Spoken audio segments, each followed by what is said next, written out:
First and foremost, I want to express my sincere apologies to the wife and his 2 sons, Dan Rochas. My sincere apologies to the Rocha family, as well as to my family and everyone this tragedy has affected. I will continue to pray for everyone's continued healing and restored peace.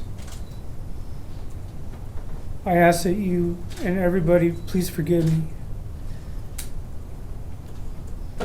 I am a Christian, and I have fallen. It says in the Word, all have sinned and fallen short of the glory of God.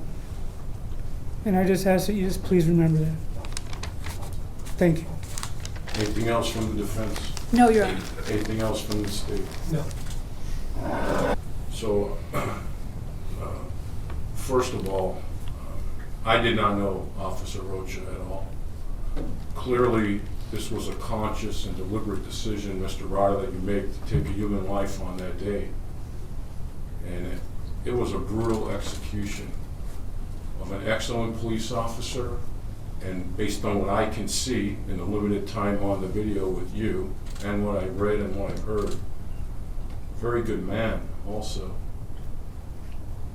Certainly these days we hear a lot of negative things about police officers, and we don't hear enough about the positive things often.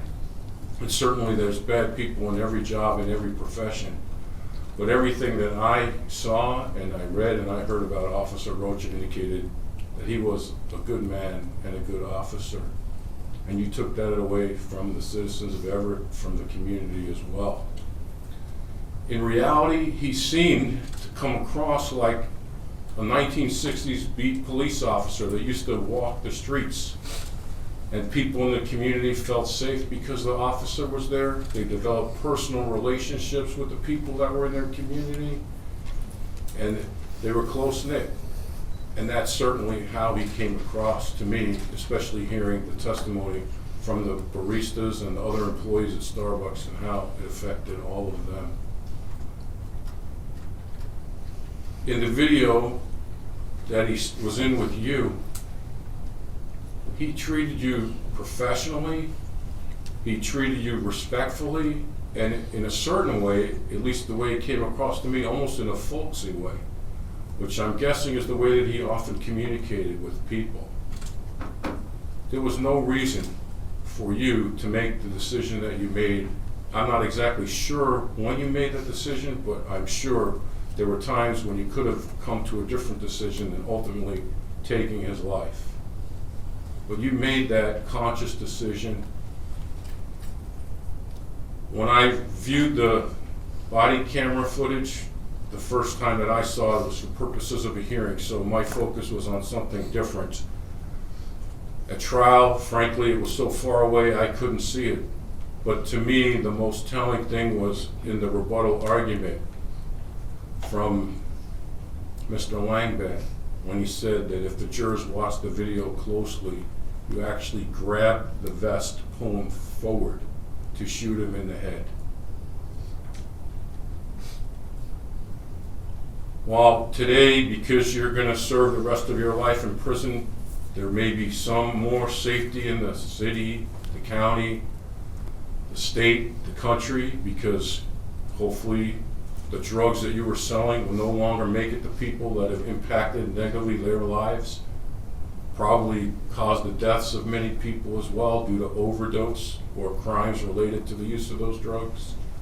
And also because you took this officer's life, you'll be off the street, so people might tend to think that we're safer in some fashion.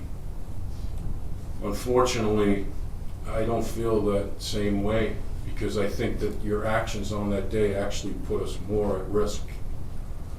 Because while there's several people, I'm sure, that are thinking and have thought about being a police officer, I think a lot of them will rethink it, because police officers have too often recently become targets.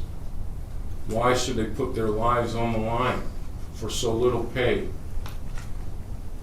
And I fear that when people know what happened in this circumstance, that people are gonna decide, I don't wanna take that risk. It's always been true, a police officer may never come home when they leave for work, but it's never been truer than it has been in the last few years, and I just see that people are gonna make the decision not to do it. And my understanding is that sheriff's offices, police departments throughout the country are having less people apply, and it's because of actions like this. The one thing that I hope, and I don't know, certainly I have no control over it, I hope that police agencies talk with their officers and review the procedures that they follow for pat-down searches. Because Officer Rocha did what he was taught, and it wasn't successful. Because they're taught to pat from the waist down, because that's where most people have weapons. And yours was in the shoulder holster, and he wasn't aware of that, so he didn't pat down for it. I hope that police agencies use this to train officers to do better pat-downs, so that no other officer finds themselves in this position in the future.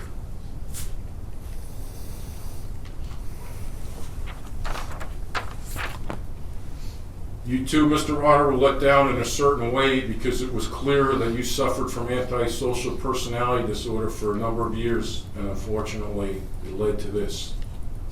Unfortunately, there was nothing that was done or could be done to get you to comply with the laws, and it led to this tremendous loss for the entire community.